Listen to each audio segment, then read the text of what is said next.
Well, welcome everyone to our webinar today. Today we're going to be addressing what does the research say about providing mobility to young children. My name is Michelle Lange. I'm an occupational therapist in the Denver, Colorado area. I work a great deal with power mobility in the pediatric population. It's so important that we know what the research actually says. Does it support use of early mobility? Particularly with those very, very young children. We have an exciting emerging area right now of power mobility that's sometimes referred to as augmented mobility, where even infants, yes, infants are using some powered mobility devices, usually adapted ride-on cars. So we do have quite a bit of research, a lot of it very current, and that's what we're going to address today. As we go through this, please feel free to put any questions or comments into the chat box whenever you would like. Very happy to address those. I feel like we can really learn a great deal from each other, and I want this to be nice and interactive.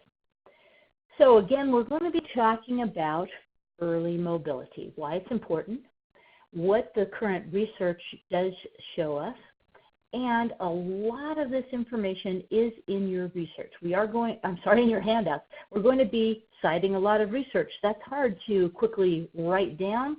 You do have a copy of this PowerPoint in a PDF form. It might look a little small, but hopefully you'll be able to see the research. Also, one of your handouts is the newly updated RESNA position paper on pediatric mobility. And that has all this research and more in it and is a great reference for you. This is a very long link that will lead you to this paper in a digital format. It, again, was completed in November of 2017. It took a while to officially be approved by RESNA and put into their journal, but it now is in there as well. You can also find this paper on my website. Sometimes it's a little hard to find on the RESNA website. These position papers are designed with a couple goals in mind. The position paper is inclusive of a literature review, so that there's all the current and key mobility that maybe is a little more dated, but definitely all the current research around this topic. It also is full of clinical indicators, clinical guidelines for this area of technology. And the purpose of it is to increase knowledge in this area of intervention, to improve funding, and also to continue to direct more research. So that's the RESNA position paper. So let's start off with some definitions. What is power mobility? Power mobility is power wheelchairs. There are a number of power wheelchairs that are designed to accommodate very young children in size and in growth. It also includes battery-powered devices such as adapted ride-on cars. So there's a number of different ride-on cars available out there. This is one of them. This is the Wild Thing, and it has some adapted seating and an adapted joystick on it. Other adapted driving methods happen to be available for this one as well.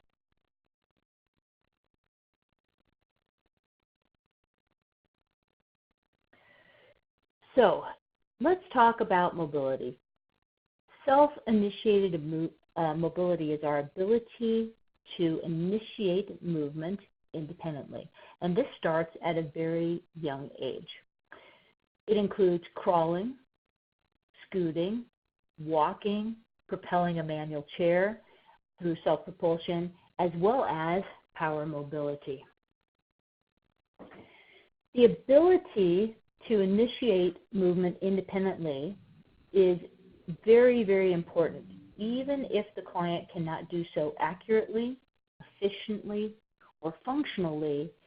It's still important because it provides for a more enriched environment for the child.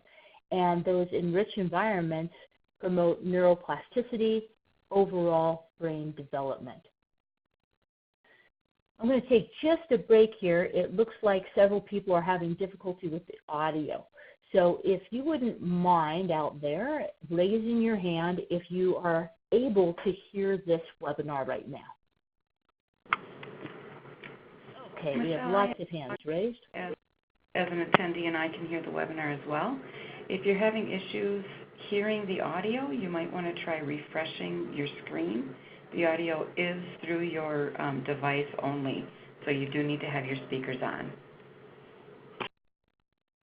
Great. So if you could hear that comment from Deb, obviously you don't have a problem, but I'm sure she will also pass along the information in the chat box there. If you're having trouble hearing, she'll provide some guidelines for you. Okay, so we know that self-initiated mobility affects development. This is very different than when mom or dad are pushing someone in a dependent mobility base. The same developmental impact is just not there. But as soon as this little person initiates that mobility, again, even if it's not efficient or very functional, we see changes in development. So there's research that shows us that there is a change in visual, cognitive, social, and perceptual skills, as well as specifically social participation, all as a result of this self-initiated mobility. There's a lot of research that is more dated that's been showing us for a number of years that vision, in particular, visual perceptual skills, do not develop very well until someone can move themselves. I find in my own practice that depth perception in particular is very problematic for a lot of my clients that do not have functional mobility experiences. When we try out power mobility, often these little people run into objects. But that running into objects is sometimes not intentional, sometimes it is. Often it's because of a profound lack of depth perception. And once this person has mobility experiences, that improves, and that helps them in turn move through the environment even better. Self-initiated mobility has also been shown to have a positive impact on body functions, activity outcomes, and participation outcomes. And this is all from some research done by Livingstone and Field in 2014. These guys do a tremendous amount of research north of the border, and we're going to be looking at a number of their studies as we go through here. So specifically with body functions, once someone is able to move themselves through power mobility, the sleep-wake cycle improves. Think about the clients you serve. Perhaps a lot of them do not have a very great sleep pattern, and as a result, they have very sleepy parents. For whatever reason, this mobility improves that sleep-wake cycle, and this is even with power mobility. Now, this to me makes sense intuitively with busy little toddlers. If they're running around and you take them to the zoo all day, they should be pretty tired and hopefully sleep well that night. But even for children who aren't necessarily using a lot of energy, being able to move throughout their day is improving this. It also can improve affect and motivation. And who doesn't want to work with a child who's in a good mood and is motivated to work with you? Activity outcomes include an improvement in self-initiated activity, independent mobility, of course, as a result of we're providing mobility, and communication. And that's really interesting to see that kids that now have some self-initiated mobility are showing improvements in their ability to communicate. In terms of participation outcomes, we see improvement in play skills, social interactions, and peer relationships. And those are all very, very important things as well. So I mentioned briefly before augmented mobility experiences.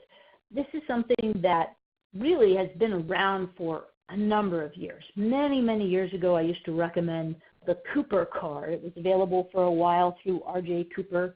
It was an adapted car that had a joystick in the middle and spun around in circles, and it was fairly easy to adapt. as opposed to some of the other ride-on cars at the time.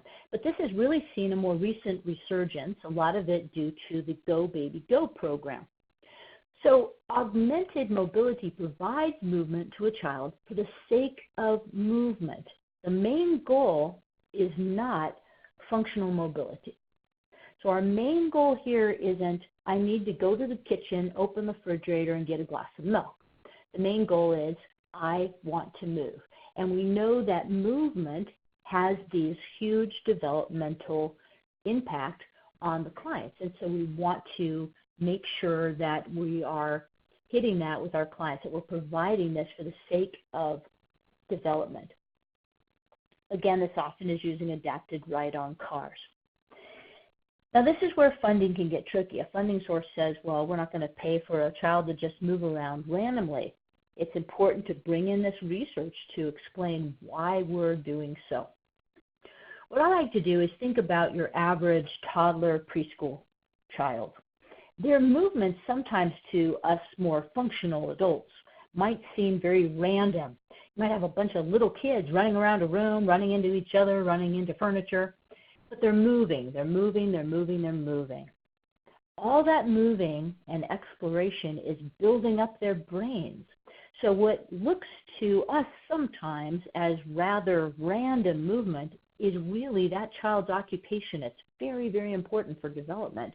And a lot of the children we work with physical disabilities don't have that opportunity.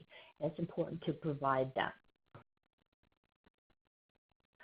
So augmented mobility can provide mobility experiences. It provides a means for the child to explore and to learn, and that impacts overall development. We know that specifically it impacts perceptual skills, cognitive skills, and social quality of life. So who can benefit from these augmented mobility experiences? Well, kids who need mobility assistance only in early childhood are one group that can benefit from this. A good example of that are many children with Down syndrome.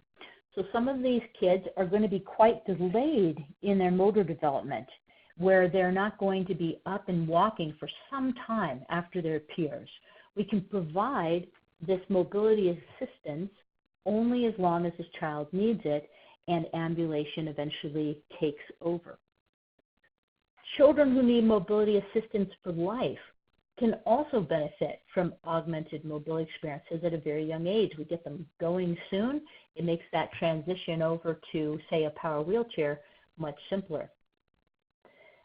Also, children who are older but perhaps functioning at an earlier developmental level might do best starting off with augmented mobility to augment their learning and development until what time, if ever, they are ready for a more formal mobility device such as a power wheelchair.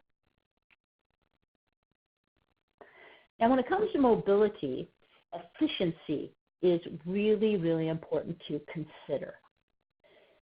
I am a very busy person, and so efficiency is one of my key words. I try to be as efficient as I can in everything I do. And if I can get 3 things done at the same time, yay, I'm there, because I just always have a lot of things to do on my list. Efficiency and mobility is a combination of time and effort. So if I need to get somewhere, like let's say a teenager in high school needs to go from their math class to their English class, that's going to take them a certain amount of time and a certain amount of effort. If that teen has a certain amount of mobility available to them, maybe they're kind of able to self-propel a manual chair, if it takes them an exorbitant amount of time to get from class to class, and they're a sweaty hot mess by the time they get there, they've just left all their energy on the table getting from class to class, and they don't have anything left to learn. Mobility is just a tool. It's something that we use to get us from place to place so we can do something else, especially once we're past that more explorative level. So it's important that we consider efficiency as well as safety. So if someone can move themselves through space, but it's taking too much time, it's taking too much effort, and or it's unsafe, then power mobility may be a good consideration. It can provide efficient mobility and save that time and effort, that energy, for other tasks. Environmental considerations are important too. Some kids are going to require power mobility due to environmental issues such as slopes, ramps, uneven terrain, crowds, or long distances. So a child perhaps can use a gait trainer or a walker or a manual chair in some circumstances, like smooth, flat linoleum. But if they have to get up and down a slope, a ramp, go over bumpy areas on the sidewalk or the grass, or maneuver through a crowd, go long distances, that child may suddenly not be able to handle those situations, and that's a time where we want to consider bringing in power. Research has shown that the solution that's often chosen in these situations is dependent manual mobility. So the assumption is, well, this child can't handle those environmental situations, so we're going to give them a dependent manual mobility base like this adaptive stroller, and they can't move themselves. It's important to consider, again, power in these situations. This is a really interesting statistic.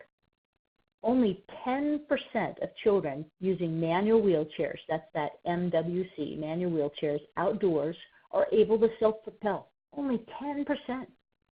90% of them are unable to, meaning they could very well benefit from power mobility. Now, not every one of those 90% may be appropriate for power mobility, but certainly it needs to be considered. 75% of children using a power wheelchair outdoors were independent. Huge, huge discrepancy there. Now, I would love to see it be 100%, but perhaps these are kids that still have a bit of a learning curve when it comes to mobility. But again, real important to keep in mind, only 10% of kids using manual chairs outside can self-propel, but 75% of kids using a power chair outdoors are independent.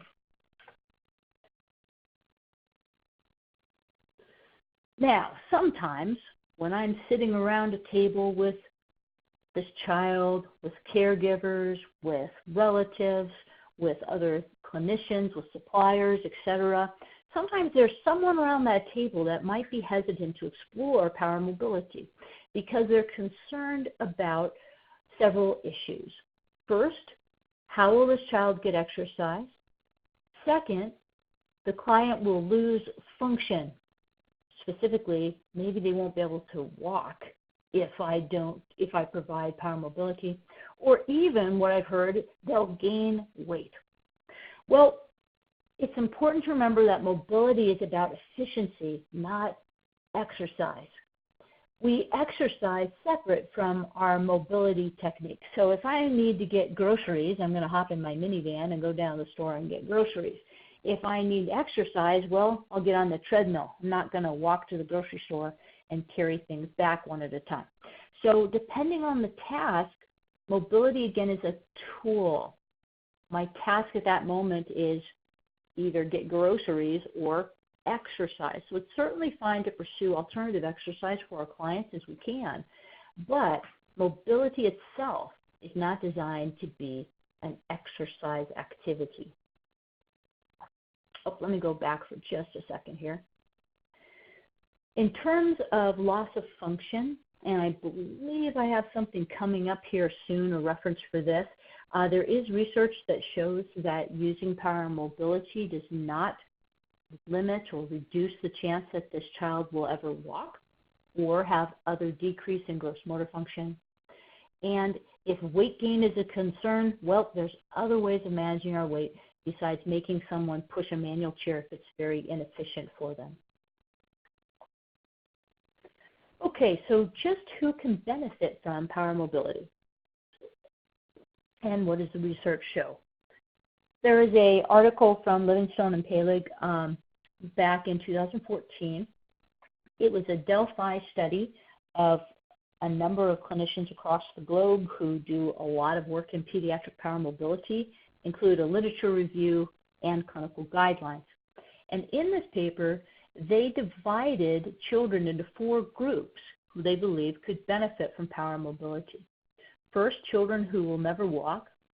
Second, children who have inefficient mobility. Third, children who might lose the ability to walk or walk efficiently. And then finally, children who need mobility assistance in early childhood. So first, children who will never walk. Now this is hard. I see a lot of kids. I don't have a crystal ball, and I really don't want to tell a family, in my opinion, you're never, ever, ever going to walk. But we do have some specific guidelines in the literature that let us know that there are certain groups of children who are very unlikely to ever achieve independent ambulation. First off, in children with cerebral palsy, in certain classifications, and actually I think I have a typo there, I apologize, that first F should be a G. But in our gross motor functional classification system level 4 and 5, these children are not likely to ambulate. Children with spinal muscular atrophy type 1 or 2, or who have congenital muscular dystrophy, who lack the muscle strength for ambulation. Children with high-level spinal cord injuries. Children with osteogenesis imperfecta types 2, 3, and 8. There's a lot of types, but those particular types, ambulation is not generally achieved. And then finally, children with arthrogryposis. Arthrogryposis can have quite a range of involvements in children. Sometimes there's very mild involvement, but if the child has enough joint involvement that they're unable to walk or self-propel, then again we need to pursue a power option. Then we have children with inefficient mobility. So this is a child who may be able to ambulate with or without aids, like a gait trainer or walker or crutches, or self-propel a manual chair, but inefficiently. Again, these are kiddos who maybe are going to do okay for short distances, especially on level, smooth surfaces, but as soon as there's a change in terrain or requirements or distance, will quickly have difficulty. This will include children with cerebral palsy, levels 3 and 4 on that GMFCS.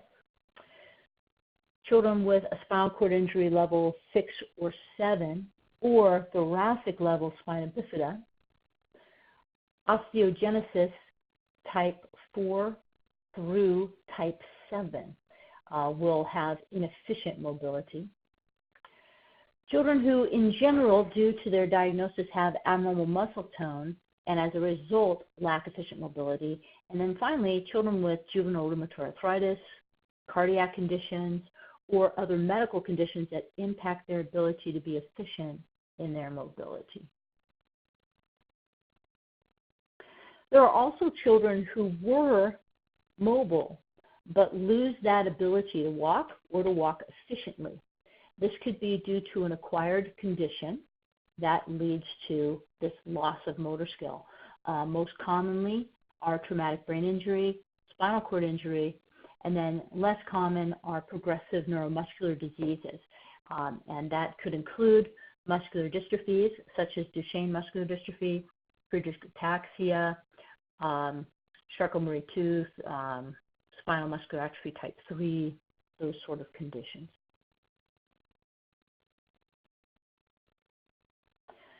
And then finally, the fourth group, children who need mobility assistance in early childhood.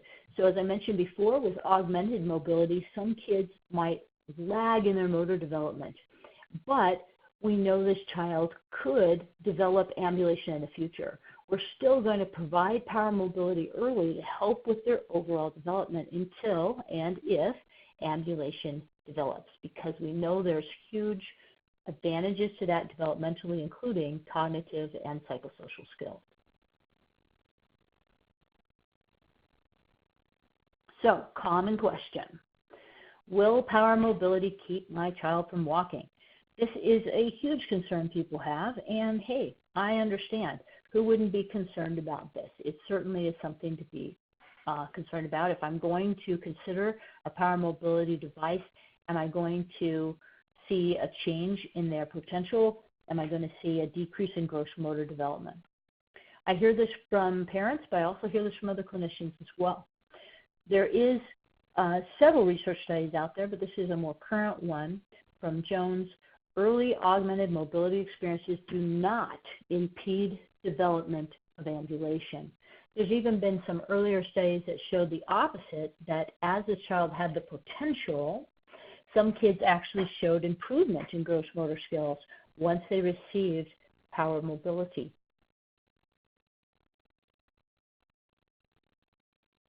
Another big question, how young is too young? Well, when mobility impairments lead to a gap in participation between the child and their peers, their family, then power mobility should be considered. So that could be pretty darn young. It's important to remember that typically developing infants between 5 to 10 months successfully use a power mobility device that was operated with whole body movements. This was from a study in 2012. So basically, as they lean forward in an effort to try to move their body, this specialized power mobility device moved with them. In infants as young as 11 months, with and without disabilities, there are studies that compared typical and impaired children. Kids were able to initiate movement with a joystick, again, as young as 11 months, around the time that their peers are crawling and perhaps starting to stand. And 14 to 30-month-olds who had a power mobility device in the home learned successful mobility skills, even when those children had significant disabilities. And significant disabilities in this situation really means multiple disabilities where there's motor, cognitive, and visual impairments. So even at this young age. So a lot of the goal here in terms of age is to attempt when possible to provide power mobility at an age when the child's peers are getting moving. And kids start really moving when they get up and crawl. So it is absolutely appropriate to start exploring mobility even at these very, very young ages, again, primarily for the developmental benefit initially, but to also prepare a child who may require assisted mobility for the rest of their life to use a pediatric power wheelchair.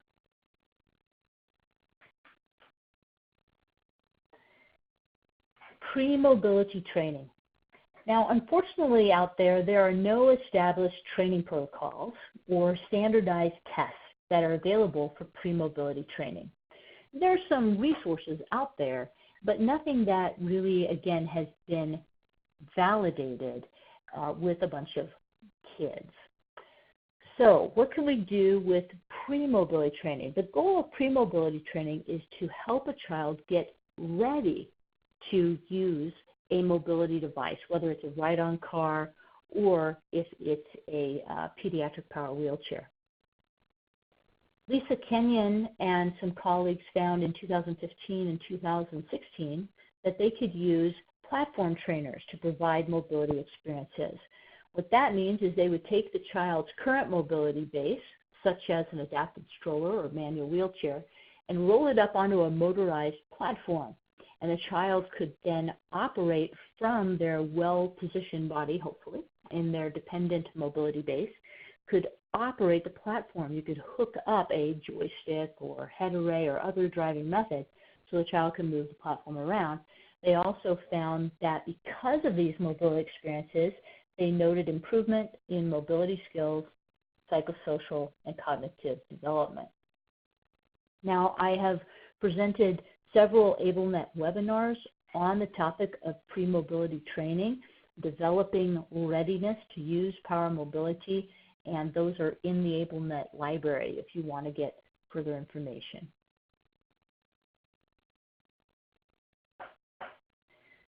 The learning curve for an individual child is going to vary by child, of course. We know that children around 24 months of age with physical disabilities can learn to drive competently in about 7.9 months. So about 8 months it takes a child to really develop a level of competence. So that is a rather proven learning curve. Of course, it's going to vary, but important to keep in mind that it's not realistic to expect the majority of 2-year-olds to hop into a chair and be able to use it competently right away. It's going to take some time. Children who use alternative driving methods may require even more time to learn how to drive. Some alternative driving methods are really quite complex to use and can be quite difficult for a very young child to use. Children who have more complex disabilities, again, these are kids with physical, visual, cognitive disabilities, may also require more time.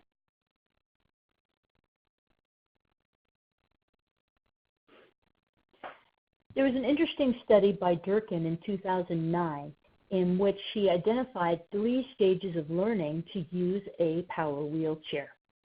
The first stage is understanding the concept of movement. Second is how to actually operate the power chair. And third is how to use that power wheelchair in the environment, in everyday life.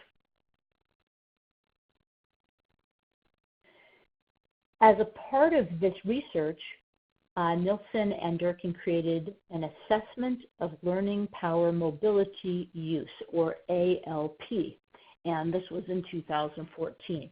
And it provides strategies for training a child during each stage of learning. It's a relatively new tool.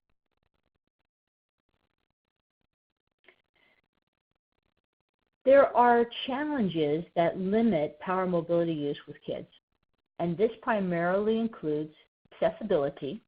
Can I fit this thing in my home? Can I transport it? My child has siblings. I have a row of car seats in my back seat. Funding. Is there funding available for the mobility device? And then perceptions. This could be perceptions of the child, the caregivers, other team members. Sometimes these are rather negative perceptions around power mobility. And then finally, availability or innovation of equipment. Even though kids have been using power mobility for some time, we still have somewhat of a lack of equipment that's specifically designed for a young child. Now, this is a brand new product. I just saw it this year at the International Seating Symposium. It was in the Premobility booth. It's not quite available yet, but it will be soon. They're experimenting with a new base for very young children. This, I should have something next to it for scale, but this is actually quite small. It's a motorized base. The seat is shaped somewhat like a saddle, which works really well for a lot of our kids and dealing with muscle tone. And this can be adjusted in height, so the child can drive in a standing position or in a seated position, which is really cool. There's a joystick that sits right in the middle of the tray. At this point, this is still very, very new. I do not believe there are a lot of positioning options here or alternative driving options. The seat is rather hard, though there is a bit of a pad on the back. And one thing that's a bit challenging, hopefully not too much for a very young child, is this tray doesn't move out of the way, so you have to slide the child through this hole and then position them from there. But it is designed, again, for a very young child. It doesn't weigh very much, and I think they're hoping to offer this at a price that parents can afford if funding isn't available, again, for young children. So it's neat to see some innovation of equipment because we haven't always had a lot of that for the children that we work with. Accessibility is definitely a big concern. Power mobility devices, even very small pediatric power wheelchairs are large and heavy. A lot of it is the batteries in these power chairs. It is not uncommon for even a very small pediatric power chair to weigh around 200 or more pounds. Very, very heavy. So we're not just going to lift this and throw it in the back of the truck. It's important when we start looking at power mobility, particularly a power chair rather than a ride-on vehicle, to consider home and vehicle accessibility. It's also quite the design challenge to make a chair that fits a very small child who in a couple of years is going to require something larger. These are both pediatric bases, but on one side we have a very small pediatric base and on the other side a bigger one. Kids grow, they can grow a lot in a short amount of time, and this is challenging to accommodate in design.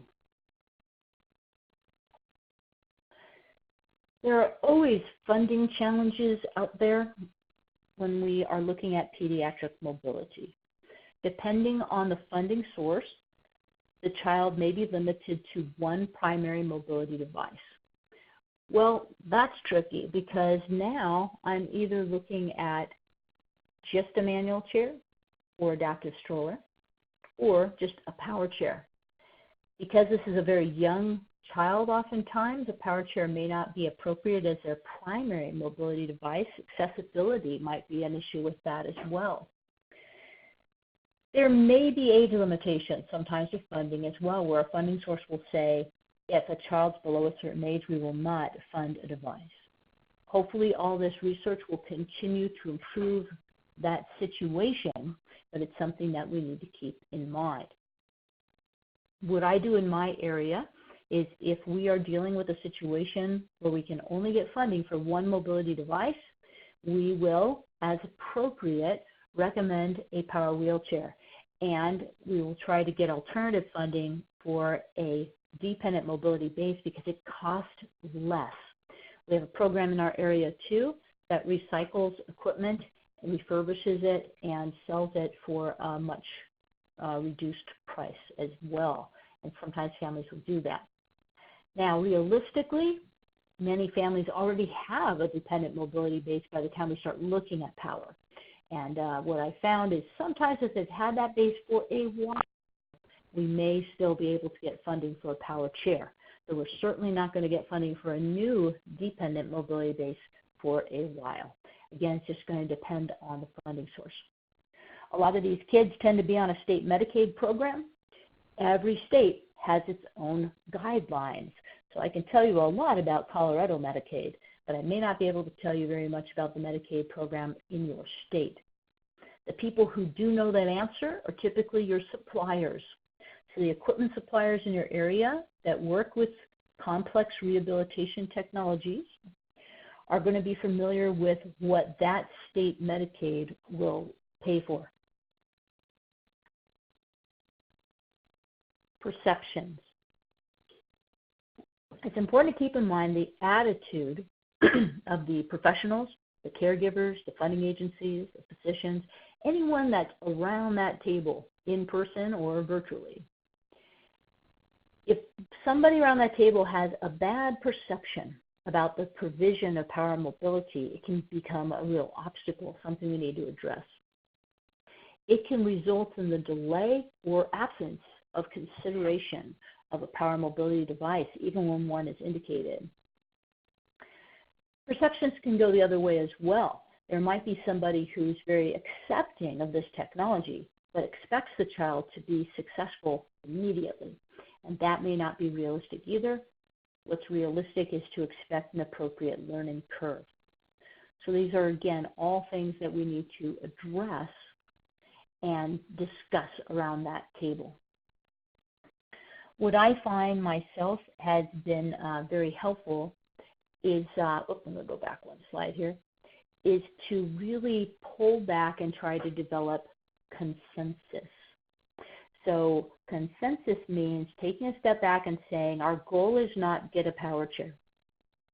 Our goal is increased and as efficient and independent a mobility as possible. So our goal again is not power wheelchair or adapted ride-on car. Our goal is mobility. Usually, everyone around that table can agree, yes, we want this child to be as independent and functional as possible. Then we can say, hey, the power chair is just one tool we have. It's one tool in our toolbox. It's a different one. It's one that really becomes a stumbling block for a lot of people. But if we pull back and keep reminding each other that common consensus, that common ground we have, it can be very helpful in overcoming some of these obstacles. And again, finally, innovation. There is a lack of availability sometimes of some of this equipment. We definitely need more loaner and recycling programs. Kids grow out of their equipment really fast. And if a child that's outgrown something that's been a benefit to them can donate that to a loaner or recycling program, and it can be made available to another child, we can make those dollars stretch way, way further. So there's a need for loaner and recycling programs. There's also a need for increased pediatric product options, and that includes those low-cost and modified toy options as well. So we have our take-home message, because I want to allow lots of time for questions and to review some of these references at the end of our presentation. Take-home message on early mobility. Early use of power mobility for children who have mobility limitations includes enhanced independence, improves development in multiple areas, cognitive, visual, social, very, very important, and enables children to grow and to become more productive and integrated people in their society. So super, super important to bring this in. Okay, let's stop and take some questions, and then we'll review some of these references that we have. So Mike has asked to start driving when they have most cognitive disability. Mike, if you wouldn't mind clarifying your question, that would be fantastic. Thank you very much. And then I'd be happy to answer that. I know a lot of people have concern about how early do we start for a child that doesn't have any visual or cognitive issues, and then how early do we start for a child who does have cognitive issues, and that might be what you're getting at. Generally, I found that it can be very difficult with young kids for me to assume how much cognitive disability may be present, and testing cognition of a young child can be very challenging as well. So I try to hold the bar high and assume that this little person might do better than people expect. And I don't want to build false hope, but I do have children that are quite impaired do some amazing things every day when given the right opportunity and environment. So I think it's still very important to start at a young age if possible. All right. So if anyone has any questions or comments at this point, please feel free to type those in and we will address those. Again, I love answering your questions. I tell you, I have more questions when I do webinars for AbleNet than any other group that I do webinars for. This is a really knowledgeable group that has a lot of passion and curiosity and input. So love to get that conversation going. So feel free to do so. While people are typing in those questions, we have a number of references here. Now, you don't have to write all this down. It's part of your handouts. Many of these are referenced in the resident position paper, not all of them. And we've got a number of them here that I feel are some of the key references that are really important. These are references that I've touched on during the presentation. So if you saw part of a reference, someone's name and a date, the full references are all listed here. So I'm just going to slowly move through each of these so you can see, again, that these are some of those references, again, that can be really helpful. You know, years ago, it's kind of sad to say now, but boy, I would evaluate someone, they'd ask my opinion, I would tell it to them, and there you were. That was about it. Same with my documentation. I'd say, well, this is what I think this person needs. But more and more, here's the next slide, more and more I'm finding that people are asking for evidence. Can you prove that? Can you back it up? Sometimes that's annoying, but I think oftentimes it's appropriate too to say, do you have any reason whatsoever to make this recommendation? So we can pull on some of these many references out there to help out. And here's our next three. Lots and lots of references here that are very, very strong and helpful. And our next three here. These are all in such a variety of sources, and that makes it more difficult to track all these down. I know a lot of us do not have access to a university database or something, for example, where we can pull up these full text articles. That's where it's really helpful to have things like the Resna position paper, where you can see what information is in these articles without necessarily having access to the entire article. And this is the last of that long, long list of references. All right, Sheila, thank you very much for your question. She says, I am having difficulty getting insurance to approve a power wheelchair for a student with bilateral leg amputations. He is in junior high. His manual wheelchair is only about 36 inches high, and it's too dangerous for him to push his manual chair. Any thoughts on how we can fight that? Well, Sheila, if you wouldn't mind providing just a little more info, why is it dangerous for him to push his manual chair for his particular situation? That would be helpful. Certainly there's lots of situations where somebody is able to use a manual chair, but like I mentioned before, it may not be their best option. It might be that it's inefficient. It might be that it's not safe, and we need to document that. All right, so Sheila has said he's much too low to the ground and peers are towering over him. Well, as much as I am a big fan of power mobility, I think it's important that we do make sure that the manual mobility can't be done in a way that meets someone's needs. There is a way to raise the height of that. Depending on the chair, there's a lot of adjustments on the frame that can allow it to be raised on the frame itself.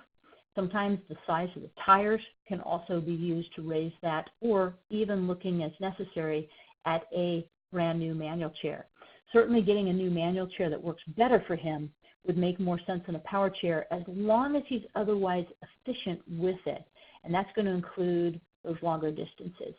Typically, if the only physical challenge that the student has is leg amputations, there's a good chance he can use a manual chair. I do know certainly adults who have amputations who will use both a manual and a power chair. If they have long distances to traverse, they'll switch over to a power chair just because it's so difficult. There's also other options in between, such as power assist wheels that can help someone over those longer distances, or slopes and ramps as well. So I would explore those issues first. If those aren't going to meet your need, then how I would fight that is to really document his lack of efficiency. If it's a safety concern, again, because of the height difference, I think that should be able to be addressed in his current chair or in something new. All right. Again, any questions or comments, type those on in there. Whenever I actually don't run out of time and we have time for questions, we seem to not have as many. Sheila has also clarified, I wish I had a picture. We have provided a power chair, but it's on its last legs. Utilizes the high low to access most things in the school environment. Yeah, definitely one huge advantage of the a power chair, particularly I think for children, is that you can put a seat elevating feature on there so that the child can change their height. They can be more at peer height. But also with kids, you know, kids start at very low heights oftentimes where their peers are, where those little kindergarten desks are, and then they get older and they've got counter heights in school perhaps. They might have art class, they go home to the dining room table. Kids have more height requirements than adults do, really. So one thing that's definitely missing in manual chairs is that ability to readily change your seat to floor height. So good point. And Sheila, my contact information is here. If you want to send me a picture of this young man, I'd be happy to help you out further through email as well. Sure, no problem. Okay, so other questions or comments. I know you have them, so I will say just for the record, there's, of course, no dumb questions. They're all great. If you have a burning question, I guarantee you somebody else on this webinar does as well. A lot of people also watch this in a recorded format on demand, and they can benefit from your questions as well. You might ask something that they would ask if they were on the live version of this.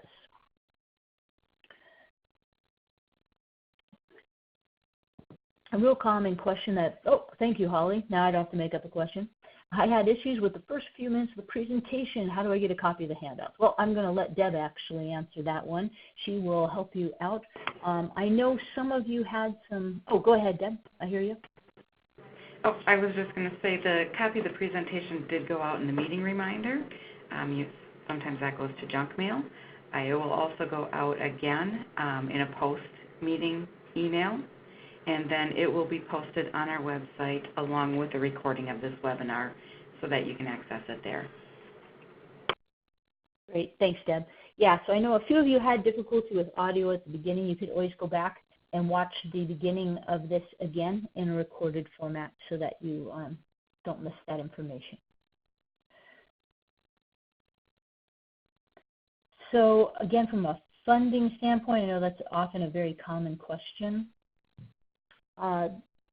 There is usually funding for power wheelchairs, even for fairly young children. It's going to vary by funding source, and sometimes it's difficult to get funding for power wheelchairs below age 5 and very difficult below age 3. The reason is kind of a silly one. It all has to do with environment, where the child can drive. At age 3, kids typically start preschool. And so funding sources assume they need to be able to move themselves through preschool. And before that, they apparently don't need to. And then age 5 is usually when kids start kindergarten, and that's another funding kind of line of demarcation. It doesn't mean it's impossible before that, but it means we really have to back up our position, and some of this research can really help with that. In terms of ride-on equipment, this is something that's extremely rare to get funded.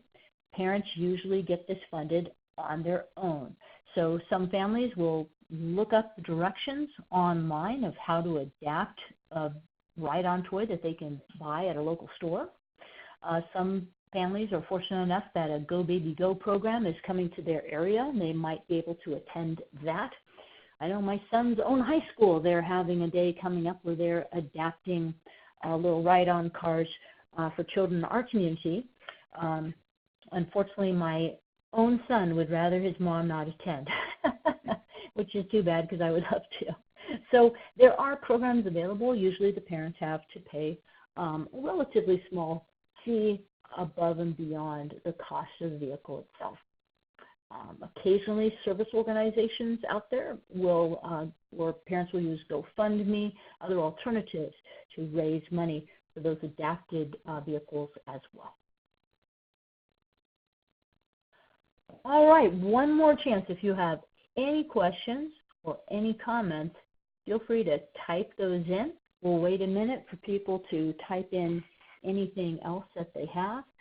In the meantime, I do want to thank you very much for attending the webinar today. I know everyone's busy, and I truly do hope that it helps you and the clients that you work with. If you're not seeing a child right now that can benefit from this technology, you probably will sometime. So keep it all in mind. This, as well as other related webinars, are all available in that AbleNet library. And I also want to thank you on behalf of AbleNet for attending this webinar as well. Well, I'm not seeing any other questions or comments at this point, so we're going to go ahead and conclude this webinar a few minutes early, and I hope that I can join you on a future webinar very soon. Thanks, everyone.